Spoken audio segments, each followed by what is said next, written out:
Lion 4th Period Lit presents The Garden of Stubborn Cats, Draw My Life. The Garden of Stubborn Cats by Italo Calvino, and translated by William Weaver.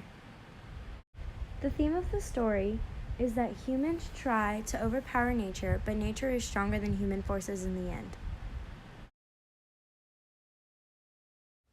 Every day after work, I'd follow this orange cat. One day, he led me into a restaurant. He stared at me and looked back at the fish tank as if to ask me to reach in and grab one. Earlier that day, I had seen a man taking the fish from the tank to be cooked, so I thought I might as well reach in and grab one as well. When I brought the fish out of the tank, the cat snatched it away. He ran away with it, so I chased him until he disappeared. I turned into an alleyway that the cat had gone down earlier and saw a courtyard full of cats. My fish was hanging from a tree. I looked up into the tree where my fish had been, but it was gone. I went to the door to ask the lady where it had been, but she angrily replied, "I don't know." A couple seasons after my interaction with this lady, she died, and the modernization of where she had lived commenced.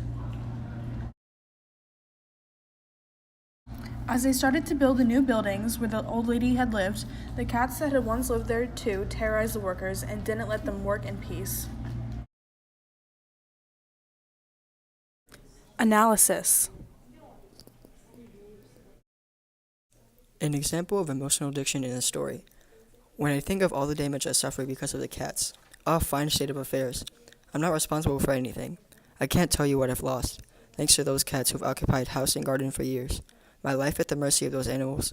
Go and find the owners.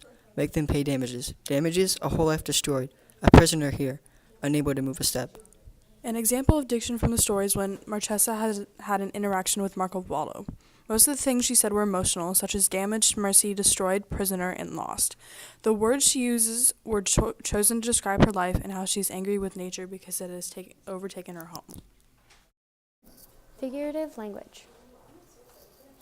Personification. An example of personification in the story is when it says, "The city of cats and the city of men exist one inside the other, but they are not the same city." The city of cats is not a literal term because the cats don't actually have a city. This is personifying the cats in a humorous way. Figurative language. Imagery. An example of imagery in the story. In the midst of the room, directly under the pane, there was a little glass fish tank, a kind of aquarium where some fat trout was swimming. A special customer approached, a man with a shiny, bald plate, black suit, black beard. An old waiter in a tailcoat followed him, carrying a little net as if he were going to catch butterflies. The author describes the scene very vividly, using many and specific adjectives. The description of the fish tank and trout gives the reader an idea of how the scene looked, and the events that were occurring on the time. Some key adjectives that give the story these details are little and glass, or repetition of black, and describing the customer that came through the door.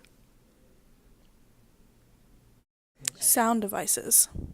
An example of a sound device used in the story is the sound of a cat, commonly said as meow, with a variation of spelling depending on the language. Meow, spelled M-I-A-U, is the noise cats from the story used to communicate with other cats and people. Syntax.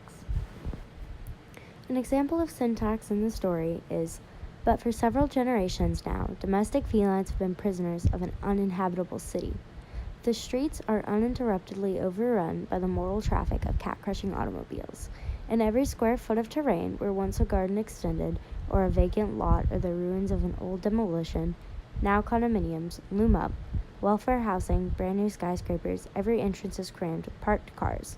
The courtyards, one by one, have been roofed by reinforced concrete and transformed into garages or movie houses or storerooms or workshops." In the story, there's a long sentence describing the city by stating the cats are prisoners of a crowded place. The sentence describing the city is structurally cluttered to represent what it is describing. The Garden of Stubborn Cats uses emotional diction, figurative language, personification, and imagery, and syntax to show how nature overpowers humans.